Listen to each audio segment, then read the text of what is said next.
What's up? What's up? What's up, y'all? Y'all know what it is. It's the month of May. We got a dope lineup for the month of May, but we starting it off with my boy, the rich barber, Chuka. So, waiting for him to jump on so we could get started, start this conversation. You already know what it's about. If you've been checking me out and checking my previous videos with all the dope barbers worldwide, you already know how it goes down. So, chill, maybe get a cup, fill it up, a little drink, sit back, relax, and listen to the dope conversation. This your boy Garcy, talk that barber shit, going up live.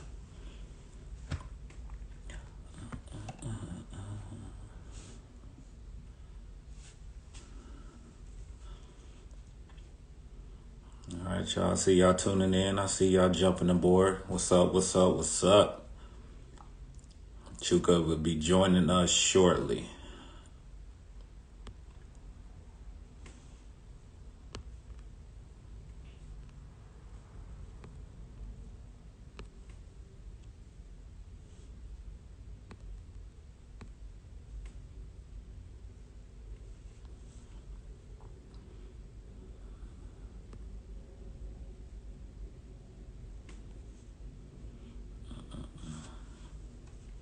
All right, see Chuka aboard. Here we go. Here we go. All right, we're about to talk that barber shit. You already know what it is.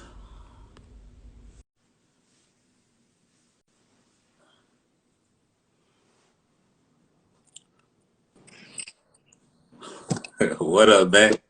What's up? Not much. Can you hear me clear? Yeah, I'm good. I can hear you. Can you hear me? Huh? Am I straight? Can you hear me? Yeah, I can hear you. I can hear you. Okay, cool. All right, man. How you been? Good, man. I'm good. Yeah, man. I appreciate you giving the young brother some love, coming to my platform where we talk that barber shit. This will give you a rundown what Talk Your Barbershop basically is about. During the time of my pandemic, I'm a licensed barber, year now a licensed barber, but I've been doing, haircuts maybe under 4 years, close to 5. But, this cutting friends, family, you know how it goes. But when I went back to school, I went around the time when COVID hit. So it was like right before COVID hit, everything got shut down, making connections with other barbers that was in the industry, barbers at the school. So I created this platform for us to keep in contact, keep sharing information, finding information from the state board to round everybody up to let everybody know, when everything was going to open back up, when we can go take our tests and stuff like that. But then eventually became something more. Like other people wanted to join, speak, share their information, share their role, their journey. And yeah, this is where we at now. I have the pleasure to speak with a lot of people with 30 plus years behind their belt in this industry. And it's been like it's been an uplift to share information from you guys' perspective and also mine, and then also the people that's coming up behind me, and allowing them to see you speak and share your information, give them the knowledge and the information that they need. Because I know a lot of people now are feeling like they don't really need to be in a barber shop, or they kind of take the journey a little bit differently. They don't have to get maybe a license. They feel like they could just do it like without a license and all the stuff like that. So this is just getting your perspective, your knowledge, your your frontier of like how to really, connect this industry as an industry and as a business, and keep the mindset of a business moving forward, and not making this a shortcoming, and diluting it and making it not look like a business, because at the end of the day, that's what we want to give this platform, this industry of ours, to be looked at as a profession. So, yeah, say thank you again for jumping aboard. You know, I like to say you are giving your rich barber experience to talk your barber shit right now. So yeah, introduce yourself to people that probably already know you, but people that are just jumping aboard wanting to know more about what we're talking about and know more about you. Yeah, people in the industry know me as Chuka the Barber.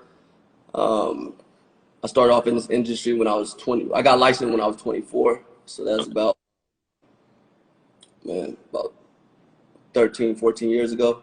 Okay. And started a brand called The Rich Barber, which was originally, the concept of self when I entered this industry.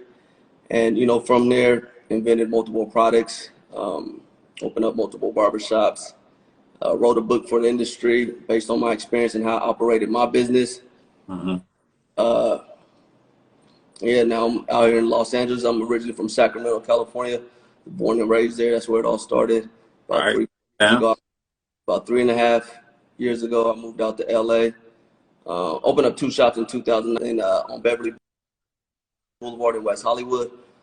Of course, pandemic hit. We got shut down, for a year and a half, close to like 2 years, with all the opening and closing. But yeah, we back rocking and ready to pick up where we left off. All right, man. So, yeah, I have a ton of questions. First off, I mean, you already said pretty much how you got started, but was it a part in the industry of like when you first started? Like, what drew you? Honestly, what drew you to being a barber? What got you to the point where you was like, I want to be a barber and I want to be a well-respected barber in this industry? Well, yeah, I mean, I've always been, ever since I was a child, whatever I did and was passionate about, I wanted to be really good at, you know what I mean? And so, growing up, I never wanted to be a barber. I never thought I'd be a barber. All I wanted to do was, play basketball. I thought I was going to play professional basketball. Yeah. Every kid growing up in the ghetto, I mean, the only thing we got is a fucking basketball court in the middle of the apartment complex. And, what was there left for us, you know what I mean? But, you know, uh, so I never had barbershop experience. We grew up in poverty. We couldn't afford haircuts, so I never went to barbershops as a child. Never had that experience. But you know, I needed a haircut, and so I remember one of the first times I cut my hair was for picture day because I wanted to look like the Fresh Prince, and so my one of my younger brother's dad had left some clippers at the crib, and I think he was supposed to cut my hair, but I was out all night and shit. Yeah. And I home he went and cut it. This is probably like fourth, fifth grade. Okay. And so I took the clippers and did it myself. And ever since then, I would cut my own hair. And there's actually a picture in my book, of my picture day when I cut my shit. I saw it. Uh, and so, it was just something I did. I developed along the way. I would cut my brothers. I got two brothers. So I would cut their hair. I would cut people in my neighborhood. But it was nothing I promoted or I was like always trying to do because I didn't really care to do it like that. I mean, I could make some money doing it, but my passion was basketball, and I'm very like, I like to just focus on, the one thing and really give my time and energy to it. So I didn't really give much effort to barbering until I decided to become a barber. And the reason I decided to become a barber is, I caught a felony when I was like 20. I turned 21 in jail, and then a little bit after that, I ended up getting married pretty young at 22, and then my daughter came that first year too, and I was kind of drifting, and I didn't have many options, with a felony strike on my record, so it was like, this thing was there in my back pocket. It was something I had, and I remember my father-in-law. My father-in-law was like, "Man, like people knew I could do it good. I was good at it, but I wasn't professional good. But I was good at it. I mean, every nigga think he good till you get around some real barbers. You know what I mean? Before you become professional. But and this was years ago, so it's not like we had YouTube and everything to learn how to cut. You know what I mean? So I remember he gave me, I was working for him and he had to let me go because I was painting houses that summer, which I hated to do that shit because they only had me sanding shit. And so he gave me $500 because he was laying me off. He was like, go start barber college because I found one. And so I started barber college. And ever since I entered the industry, I was like, man, I had vision for myself and I saw the possibilities. I saw how I could really build a solid future financially. And it was something I developed a passion for, because I am naturally an artist anyway. And and so I grew that passion for it, went hard, and ever since then, man, just been, continue to grow as a barber, as a entrepreneur, whatever. I mean, Wow, that's dope, man. Like, where did honestly, like, going through, your trials and everything, and then, like, you said like your passion was basketball, and yeah, like you said, every inner city young youth, we dream to be like the next Jordan. For my era, it was, Kobe, and a little bit of like Iverson. I love Iverson because yeah, I feel like don't grow anymore. So he gave me that moment to feel like, hey, at 6'1", 6'2", I can hopefully still make it. But yeah, if you like channel that passion to like do everything you went through to say, okay, now I'm in this industry as a barber, and I'm gonna take everything that people try to deny me of and trickle it into this and push forward. yeah. Well, man, I just always been hungry. You know what I mean? Yeah. So, like I said, anything that I, really give my attention, anything that I choose to go after, I'm gonna go hard. You know what I mean? I want to be one of the best, and I want to maximize the opportunity. And like I talk about in my book, it's not just about passion with me. I got to see financial benefit. You know what I mean? Like, it got to be a monetary benefit with like no cap in a way. So it's not just, oh, I'm passionate about barbering. Like, I saw the opportunity, you know what I mean, financially, because I come from poverty. So I ain't doing shit just because I'm passionate about it. It got to have some monetary, connection benefit. So it was being able to have that, control over my future. And so because I was like back in control of my future, you know what I mean? Like, it was all on me. I could do it big or I could fuck around and do it small. But you know what I mean, I'm in control now. You know what I mean? Can't nobody put the cap on me. I'm independent. I'm able to develop my skills to a certain level if I choose to. I'm able to, rewire my thinking. And adopt new mindsets that's gonna help propel me where I want to go. And and I could, select the environment and the motherfuckers I want to be around. You know what I mean? So it was just that recognizing and embracing the opportunity at hand. You know what I mean? I was passionate about something and I could get paid well doing it. Like, come on, man. So one thing that stuck out to me, what you were saying right then and there, how did you make sure to eliminate the negative that was probably in your circle to make you stay, okay, I know, like you said, passion is gonna be there, but to Yeah. make sure this move that I'm making to create this layout that I'm working towards, I had to eliminate everything that's around me that could be negative. How did you find that point to this?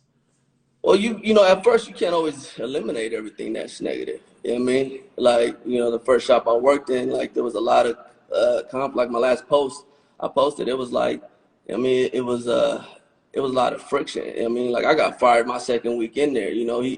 He let me come back, but we was outside finna fight because I didn't know how things were getting down in there until I got in there, and then, like, next thing you know, it was friction, and then people would come in like from, cats that got straight out the pen, you know what I mean, coming, they hungry and we all hungry, you know what I mean, at the Yeah. time.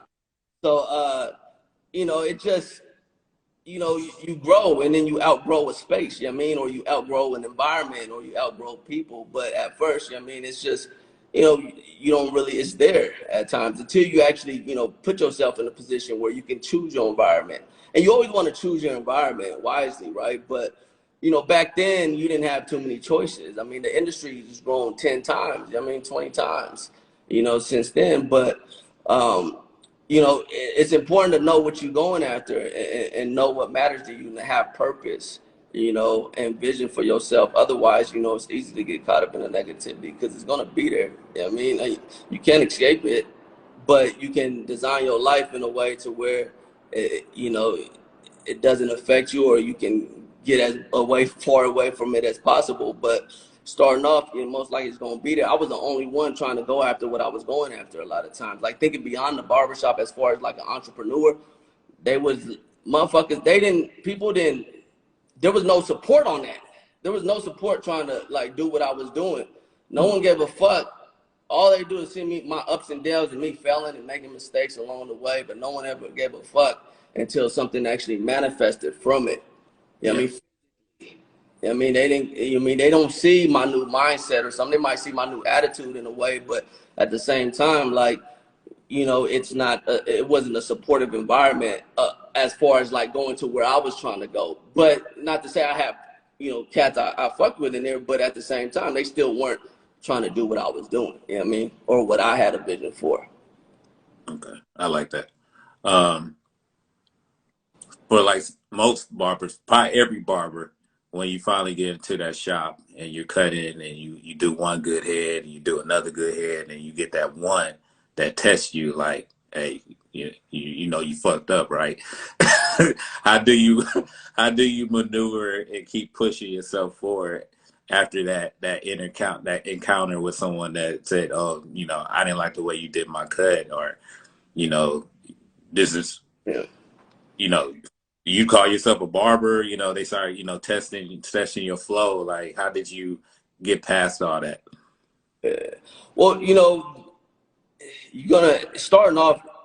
It's a lot of emotion. You know what I mean? And when someone doesn't like the haircut, you know, it hits you in the heart. You know what I mean? Knock your fucking breath away because they basically saying I don't like you. You know what I mean? Like it hits you in the heart because we're giving a service. This is what we, you know, this is our art. So we're very connected to it. Yeah, Um, you know, I think you know, you need those challenges. You know what I mean? You need those things to really like, you know, cause you to step your game up. And it might be one of those cuts that you just wasn't prepared for and you realize you got to go back and continue to work on your skills. You know what I mean? Like in the book, I talk about the act of barbering and really approaching it with mastery. So yeah, if you know, you fuck up on a haircut, then maybe you need a haircut muse and compare your shit, that cut with, you know, and realize, see where the contrast and see where you can work on your skills. But you know, you got to really, you know, confidence. I talk about in the book too. Confidence isn't self-confidence isn't something that just comes to someone automatically. So you probably want to have a way to affirm that every day, to affirm your confidence, because yeah, you're gonna make mistakes, but you don't want that mistake to tear down your confidence to where you bring that shit into the next haircut and the following haircut into the next day and shit like that. You really want to, you know, have a way to affirm that confidence and wake up the next day or get on the next cut and really just approach it as if the last one didn't happen. So, you know, we got to consciously do these things. Otherwise, you know, a mistake like that could, you know, really cause someone to, can affect someone in a negative way long term. You know what I mean? yeah. Um, like I I know said, people that's quit. I've heard stories of people that's kind of was done and they don't want to be responsible for someone's hair because, you know what I mean? Like, so it's a real thing. And we forget as being barbers that's been in the game for a while, like sometimes it's not until I have these conversations when I remember those strong emotions and those experiences and how real they are. yeah, definitely, man. Honestly, I want to say, you know, I really value the time that you took to, you know, put this book together, the Rich Barber Method. I love the triangle of different layers, the client experience, the marketing, the act of barbering, the detail of that, and how you structured to like gradually keep growing yourself mentally. Um, was this in a way of like you reflecting where you at now to when you first started to kind of like, if you was like giving your like speaking to your younger self, giving your younger self advice of like, damn, if I had this right when I was younger, where would I be? If you understand what I'm saying? Well, Yeah, experience. I wish I would have had it when, you know, I was younger because it would have sped things up because we didn't have a way to navigate this industry. You know, there was no model. And what I realized was everybody was imitating everybody because no one actually consciously designed a model. And like, you know, basically what we're doing with a model or like a framework is trying to really map out reality. We're trying to understand reality so that we can operate in a way to really, you know, maximize the opportunity at hand. So basically what that is that it's mapping out the reality of the barber game. And so you can understand it and you can understand how everything interconnects with each other and how everything stands alone and you can conquer each domain one at a time. And then when you conquer all of them and do them simultaneously, then the power start to happen. But, you know, without really breaking it down like that and understanding each component, you know, a lot of times people don't know what's what or where to place what type of opinion or advice and everything, and people get confused. So, I mean, if my younger self had that, would have been all the better, you know what I mean? But it wasn't around.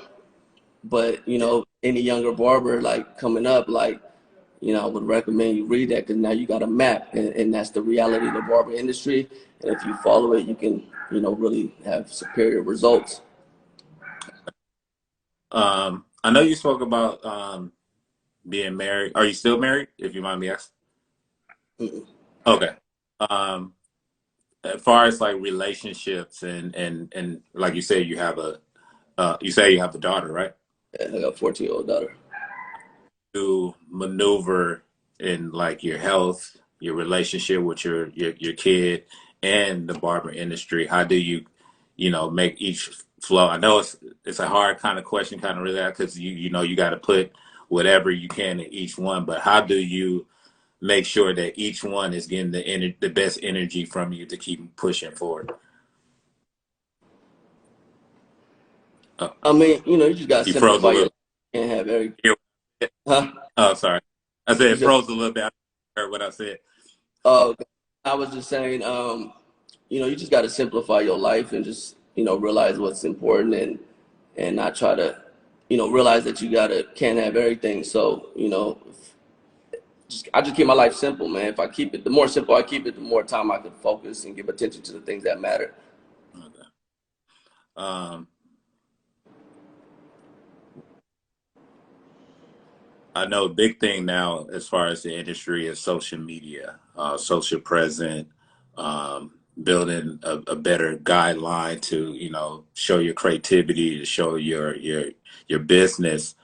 What is it that you like and what is it that you dislike between this new realm of the industry? I mean, I think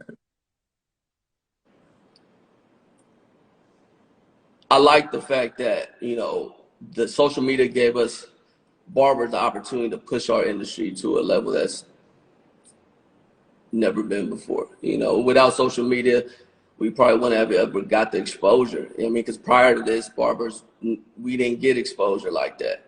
It was like, hairstylists, cosmetics. I mean, they were the ones that the big media companies kind of like had involved, and kind of like they could leverage that, but we didn't have no platform to really leverage us and really push our industry. So, uh, that's definitely, I think the most important thing that social media did for our industry is just gave us a way to do it ourselves as barbers. Um, I mean, one thing I don't, I mean, you know, there's a lot of shit, I Stop don't that care. shit. I like it, don't fuck with it, or I don't care for it, but, they do what they want to do with it, man. Shit, it's not my business. You know what I mean? Yeah, no, that's what it's about today. Just talking that shit. I want to hear your point of view of, how you feel like we should monetize this industry in ways to help grow us all. Because I feel like one thing this is what I created this for Barber Unity, for me to sit down with you and have these conversations to see how we can definitely push this forward as an industry. Because I know before, when I was around my elders in this industry, and one of the barbers that I work under right now, that's what he wanted to do. He wanted to connect with a lot of industries. So like the thing now with the how much money that we can make in this industry, he wanted everybody to, have a certain price point. So to keep elevating the price point, but some people were scared to elevate their price point because they felt like they was going to lose their clientele, or their clientele was going to leave them to go to somebody else. But I feel like now with the industry and how the industry is now, like, okay, if this is my price point and you can't buy by my price point, I don't have no problem with you going with someone else because I know somebody is going to pay what I feel like I'm valued for. Could be, it could not be. Everybody ain't worth what they trying to charge, though. You know what I mean? Yeah. And that's, I see that often, that, you know, everybody ain't worth what they trying to charge. Okay. They not. I mean, the marketplace determine your value by its demand, and I Okay. think often barbers, the thing is, being a barber and being self-employed and being artists, you become selfish because we're naturally like selfish. Okay. So like self-employed people become really, really selfish. And what happens is they start thinking it's all about them. And but you're bringing a service to the marketplace. It is about you to a certain extent, but at the same time, the marketplace determines the value of you and what they're willing to pay. But if you have demand, if you have this overflowing demand, is the marketplace saying, "Yeah, I want you," but what there's only one of me, okay, then my value go up. If I continue to have this demand, okay, bam, it's telling me I'm worth more. There's only one of me. If you want me, my price go up. Mm. Bam, the marketplace still telling me, you know what I mean? So, but some motherfuckers, you afraid to raise your price if you ain't got no overflowing demand. Why? Because the marketplace don't really value you that much. And Okay. if you raise your price, you probably gonna lose half your clientele, but probably more. You know what I mean? Like I've seen people come in my shop just trying to play off the reputation and brand. And like you ain't worth that, nigga. You know Yeah. what I mean? You sitting in this motherfucker 5 hours a day with no clientele, and you trying to charge what? You know what I mean? So it's like obviously the marketplace, you're not worth it because no one even know who you are. No one's coming in there looking for you. Now, if you start at a certain fair price, and then now you can earn your shit, and then when the marketplace tell you worth more. But I've seen people kind of just struggle at the same place because they just automatically think they should be charging more because the industry is charging more. You got to look at yourself as a business and look at how your shit is operating and the demand for you. Now, if the marketplace continues to say, they're willing to pay, then fine. But a lot of times, people think they just up their price because they just can change their price. And I don't think that's, a wise way to do it. I think it really just, especially, I think it programs the person that's doing, if he's not putting in the work, if the demand's not there, then it's kind of like you trying to cheat the game. You know Yeah. what I mean? No, I agree. I agree So with you. you're careful with that. And because I've seen it happen. You know what I mean? No, no, no. Like I said, I agree with you. Highly agree with you on that. I feel like you have to put in the work and the time and gradually watch your development grow to estimate like what you think you should be charging as far as your cuts. So Because I ultimately we getting paid for it. First, you getting paid. Like ultimately, it turns into you paying me for my time. And mhm. if there's someone willing to pay me more for my time, then then it should go to that person. But how do I do it like that? How do I create a system or a way to where I'm able to be aware of that and constantly scale that? But ultimately, you paying for my time. But if you got free time and you're trying to up your price, Yeah, and then upping your price gives you more free time. Because people, it's like, nigga, then what we do, we working backwards because what we try, it's the time that's valuable. You know yeah, what I mean? yeah. Nah, I see. That's the shit I want to hear, and I appreciate you sharing that information. Um, how you feel about a lot of barbers that feel like they just skipping school and just getting the suite and being a barber? That's their business. I Okay. mean, I think I think a lot of times, I understand why people, there's special about, like, I like the element of a barbershop. There's something special about a barbershop, right? Working with a team, right? Um, People that want to just go in the skip and go in the suite, bro, you can't cheat the game. You know what I mean? And it's I don't know, man. It's all to the individual. I don't have no. I just know it's not for me, or it wouldn't be for. If I was a barber, like I realized I did a sweet thing years ago. You know what I mean? And that shit get boring being in a box by yourself all day long. I Yeah. mean, some of the motherfuckers ain't even got a window in they shit box. Right. And I wonder why they got.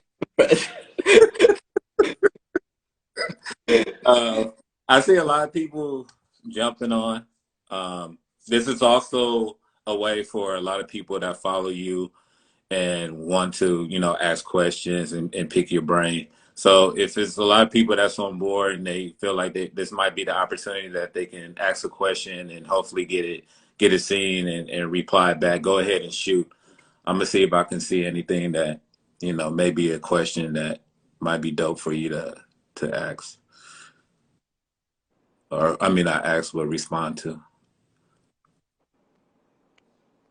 I'm trying to scroll through it too. I can't see scroll. Yeah.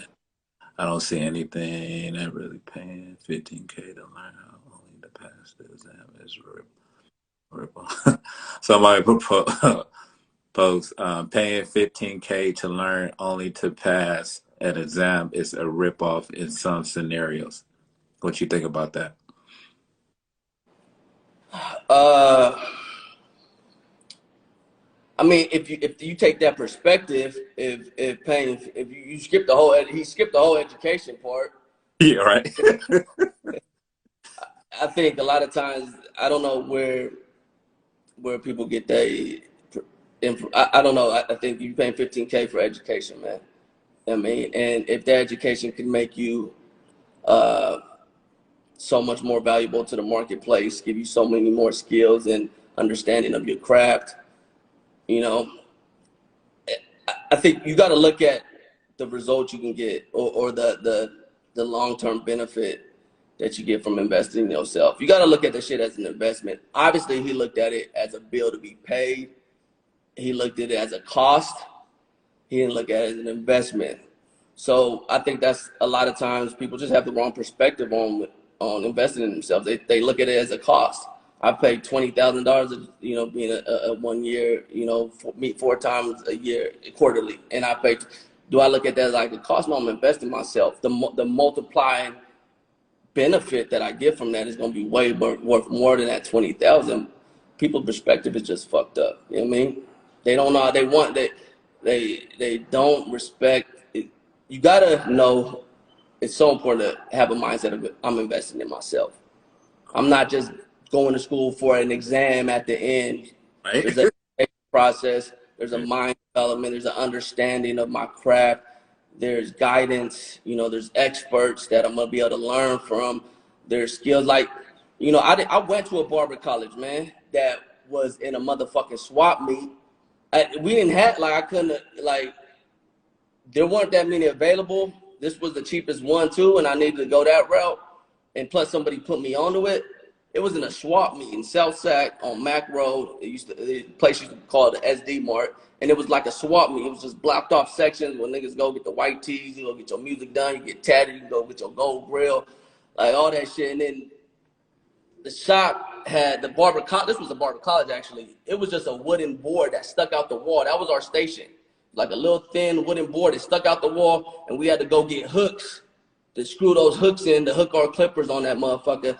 And all the chairs were tore up, ripped, and shit like that. And I still made the most out of that shit. You know what I mean? Like we was in that month. We never cracked the books one time, but that's where like you get what you pay for. Like we Right. didn't crack the books one time. They just had us in there laboring. I still made the most of it, but I got what I paid for. You know what I Yeah. mean? I had most of it, but if I would have went to maybe something that costed more, I probably would have learned the whole. All I learned was just how to cut some fucking hair with clippers and aligners. I ain't learned no shear work. I ain't learned the terminology. I didn't learn none of that shit. I was in that same boat. I went to a school out in Torrance, and the same thing. You go in there, and they put the TV on, and you watch YouTubes all day, and then you just have people. Yeah, like And you a child at daycare where you just throw the TV on for the motherfucker. Watch it. Let me. Oh shit. you Oh, motherfucker, like YouTube, baby. yeah, but yeah, the book aspect of it, you had to just jump into it and learn and get some index cards and write down everything you could, because that's what the class is really. I mean, I feel like that's what the school is pretty much based on, is for you to open up your book and read. Yeah, I feel like you get more of the experience once you get out of the school. Um, how I see another question I was asked, and that was a question that I wanted to ask as well. Can't disregard the reps that you get in at barber college, Yeah, because you're gonna get more reps because and they yeah, yeah, knowing the clients come there knowing he a student. You yeah, know what I mean? So you getting the reps, and you yeah. can't you got to get the reps in. No, no, no, exactly. Yeah. How else you gonna practice cutting hair without reps? You know what I Yeah, mean? Without cut. yeah. How do you manage stubborn barbers as a shop owner? And that was another question I wanted to ask is how do you develop your right team for your establishment? You know, that's one of the hardest things to do. Um, it's one of the hardest things to do. I think what I learned is to always value attitude and values more than anything, more than talent. Talent can be learned, especially these days. Skill, that type of shit can be learned easily. I think finding the people with the right attitude and the right values that match yours is so important. And you know, when you find a bad seed, you just gotta get rid of their ass. You know what I mean? It's just, you know, people, and then people change. You know what I mean? I've seen it plenty of times in the industry. They come humble and they come with the, you know, good, solid attitude. They start making some money, get a little popularity. Next thing you know what I mean, they turn into cancers. So, you know, it's like they say, you don't really know who a motherfucker is till you get a little, you know, little money. Motherfucker finally get some pussy, finally get some popularity, and now motherfucker acting totally different. You know what I mean? So, um, you know, so you just gotta pay attention to the signs and just try to. You gotta protect your atmosphere. You gotta protect your environment because there's other barbers in there that got, you know what I mean, the right attitude and the right values, and they don't want to be around that motherfucker. You know what I mean? So, you know, it's part of the game. But the better you can do, not even bringing them in the shop to identify those traits before, because the traits really show often early. A lot of times, you just kind of, you know, don't want to, or don't got the time, or don't feel like dealing with the shit, or we might kind of like, you know, act like we didn't see it or whatever. But it's there. That shit come back up. Someone just sent me a question, and they asked, "When do you know when it's the right time to leave the shop and start your own?" When you ready to take on more problems, um, you know, it's I don't know when is the right time. You know what I mean? I think you should know what you're getting into. I think you should know the pros and cons of, you know, running a shop. I think you definitely should have some management skills. It all comes down to management at that point. If you can manage yourself very, very well as a barber, then maybe you can manage a shop with multiple barbers. But, you know, management is tough. I mean, it's not easy. And I never wanted to own a shop, to be honest. I the shops I worked in, I was like, why would I want to own one of these? I could just come cut, dip out. I ain't got to deal with it. You know what I mean? Yeah. So it actually kind of just fell in my lap, the opportunity, and I like, you know, I took it, and then you know, barbers came and worked with me, and I was able to work with them, like, you know, like I could, you know, teach and train my team up, and so you know, we was killing shit. And I was like, man, that's dope. But then, you know, when I moved from Sac to LA, then it was like with me gone, it was a whole different thing going on there. You know what I mean? So, um, you know, just know that it's gonna take a lot more of you. Like, you're not gonna have that freedom like you thought. Like, just it's gonna be, you got to be able to organize and keep harmony within people, and people have emotions. You know, so you know, you got to deal with those. So it's just important to find the right team. But it all comes down to the right people. You know what I mean? Exactly. Just, well, which is hard to find. Yeah. Um, what is it that you want people to take away from your your what you deliver as far as what you put out, as far as your product, your book, your information? What is it that you hope that people will leave when, you know, they come across you or your product as the Rich Barber?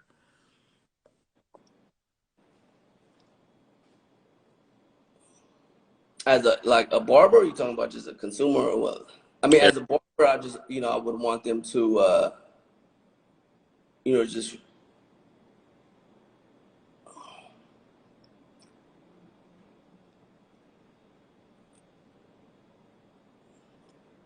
I mean, I would say like,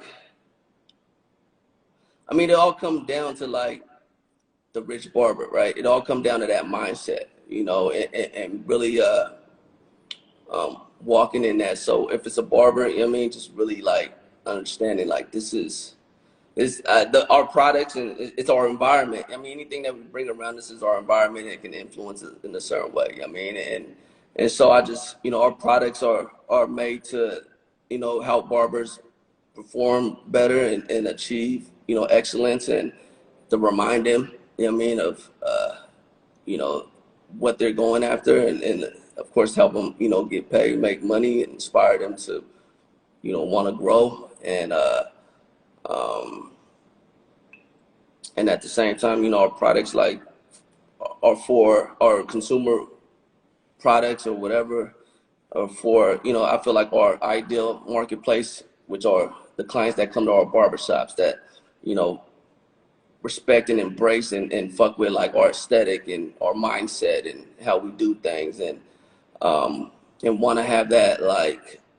feeling at home, want to be able to take that feeling home from the barbershop that they get and actually have it in a daily routine. I mean, that's what we make our shit for. That's dope. Somebody sent me a question. Let me see what they. Give me 1 second. Do you recommend taking out a loan or out of pocket to open up a shop?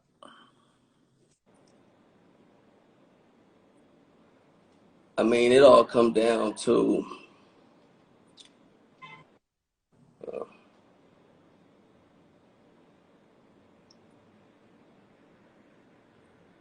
I mean, these questions are it's kind of hard to really say without, having the details of the situation. I'm not trying to be on there giving bad advice to someone. If I, No, I get it. oh, man, however you do it, man, just make sure the shit cash flow positive, man. If it's a loan, after you pay the loan payment, all your overhead and shit, does it cash flow? If it's cash, does it cash flow? That's it. You know what I mean? Exactly. It don't matter how you go about it as long as the cash flow positive. I love the mindset of the mastery. Know that I can master the act of barbering. Therefore, I will think mastery and strive to achieve mastery of my craft daily. Can you elaborate a little bit more on that? Yeah, man, that's just affirming that, like again, like affirming that self confidence that you know that you can, achieve mastery in your craft, and then also adding the nonstop, mastery mentality where, every day like you trying to achieve mastery. I mean, every day you're trying to grow, every day you're trying to get better. So, affirming mastery that you can, that's what we going after, and affirming like every day we going to be approaching the act of barbering with that mindset. Yeah. I also like close out my discussions, um, and that stuck out to me as well because I was usually in it with like, what do you think about law of attraction and how do you incorporate that into your everyday life and business? So, do you feel like those that mastery and that law of attraction flow together, or do you have a different opinion on it? No, the Rich Barber was built on that, bro. The Rich Barber's concept itself, and like I said, like the law, if you want the law of attraction, it's that frequency that you want. You know what I mean? So the Rich Barber was we think from our ideas. So the Rich Barber was the concept of self, and it was the thing that you know influenced my thoughts, my actions, and everything I did. If I'm thinking from there, then I'm gonna attract that. You know what I mean? If I'm thinking from just being a barber, then I'm gonna imitate these barbers and just do what they do. You know what I mean? So I had to, up it for me. You know what I mean? It had to be the Rich Barber.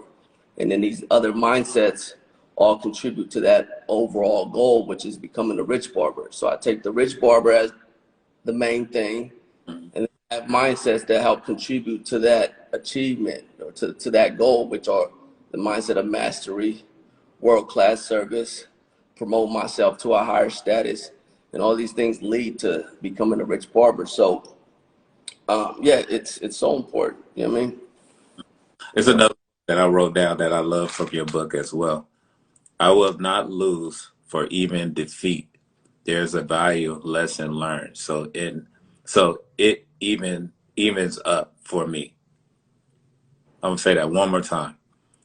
I will not lose, for even in defeat, there's a value lesson learned. So it evens up for me. Can you elaborate more on that for me? Yeah, that was a Jay-Z quote. Uh, you got to look at shit that way sometimes. You know, it's like we talked about perspective, and um, you know, you got to look at your losses. Sometimes it's just like lessons because you're gonna take losses. I mean, but if you can extract the lesson out of it, then it balances it out. I mean, and you know, like I'm growing. You know, next time I'm do better. I mean, if you take it as a loss and it's like you fucked, I mean, you don't extract the lesson out of it, then it's just a loss. So you got to find the benefit, the lesson in all your losses, so you know, so you don't repeat them at least. Yeah. What advice would you give a young student turning to be a barber in this industry, starting out wet behind the ears? Maybe the way you felt when you first started. Like, what advice would you give them? You know, keep pushing forward. Uh, Adopt the rich barber mindset. I mean, Correct. be one of these broke barbers. I mean, and just I would just tell them read the book, study the book, man. You'll be ahead of the game. Way far ahead of the game. You know what I mean? And through that you'll develop your confidence. You develop your skills, and you'll learn yourself. I mean, it's so important as a just know yourself, know what you want, know what you're going after, and if you want to have success financially in this industry, then make sure that you're not thinking from a level that's going to limit you. I like this one as well. Then I started a company called The Rich Barber. People that knew me were confused because they didn't see the results of anything rich and people in the barber. Get, elaborate on that as well. Yeah, so starting the Rich Barber, the brand. So it was the brand, but like I said, it was the concept of self. And when I started the brands, like people, there was no physical manifestation of riches. There was no material things. So you know people didn't understand it. People probably thought I was arrogant, but at the same time, like, as I said, it starts in the mind, starts in the imagination. You got to have vision for yourself, and you got to, know where you're going, and you got to walk in it before, like, you just got to walk in it with faith. And, you know,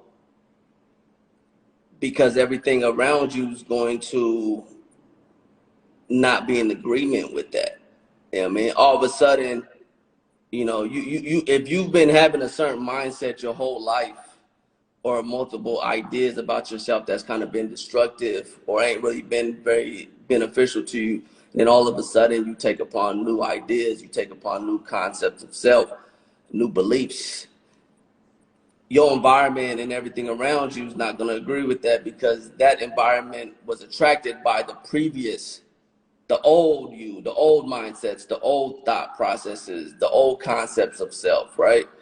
So now all of a sudden you find yourself in environments that's not in agreement with the new you. So you got to make sure that you got courage and faith to go through that, and to really just hold on to that vision in spite of, no one really in agreement with it, no one understanding it, you know, and that could be anybody in your circle. And that's even you. You're gonna go through your own doubts and shit. You know what I mean?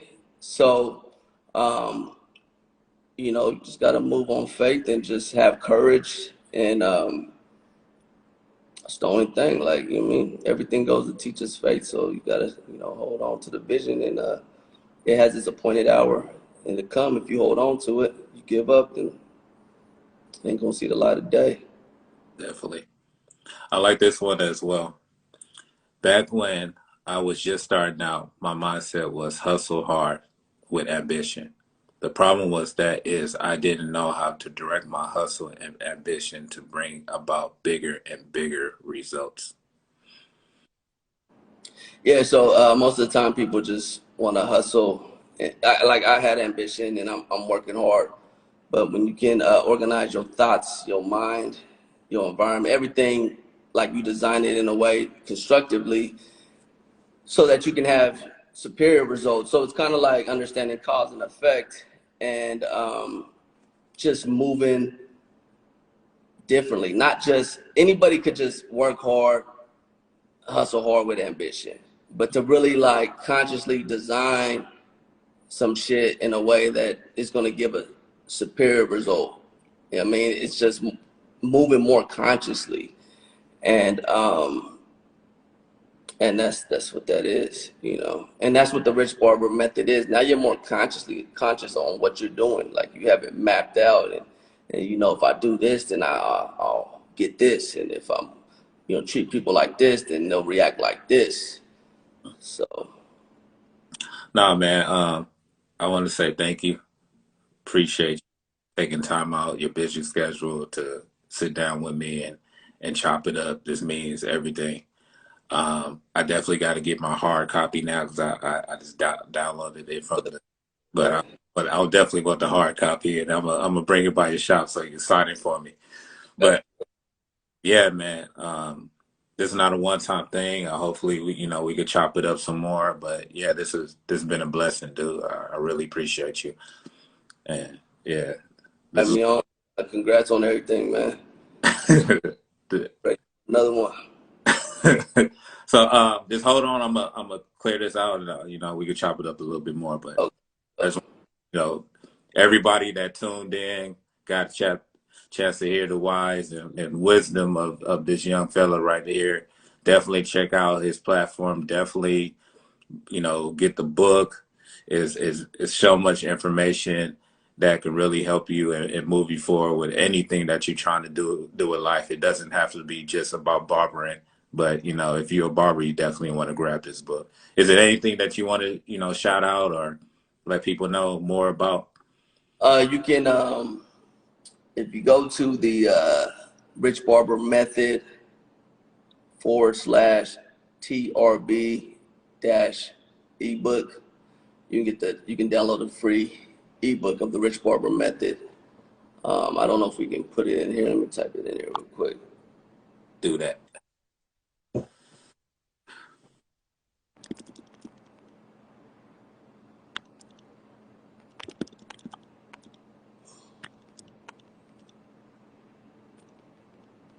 You have any sessions coming up where you having people come out and you speaking anywhere or doing anything like that? Nah, we probably gonna have some. We plan to do some stuff at the shop though this summer. We Okay. host also up in Sat. Um, but I don't really have anything else. All right. Go for sure. All right, so that's the link right there. Y'all could yeah, you go there. You can download the free ebook. It's the full book of the Rich Barber Method. You can have it for free. But if you want to also be dope, go get the hard copy. But yeah, man. I'm gonna give him a minute to check it out, see it. Yeah. And then, yeah. But yeah, man, this is awesome, dude. I just want to say thank you again. This is very knowledgeable for me as well. Like I said, I'm in this industry to win. This is what talk your barbershop is about. It's not about like bringing anybody down or talking bad about the industry. It's about this what you did today, sharing your knowledge, sharing your wisdom, sharing all key information to help us move forward and keep developing as an industry and as an empire. So I just want to say thank you again, man. All right, so hope everybody got the information. We about to log off, and I just want to say thanks again. All right, hold on, man. Right.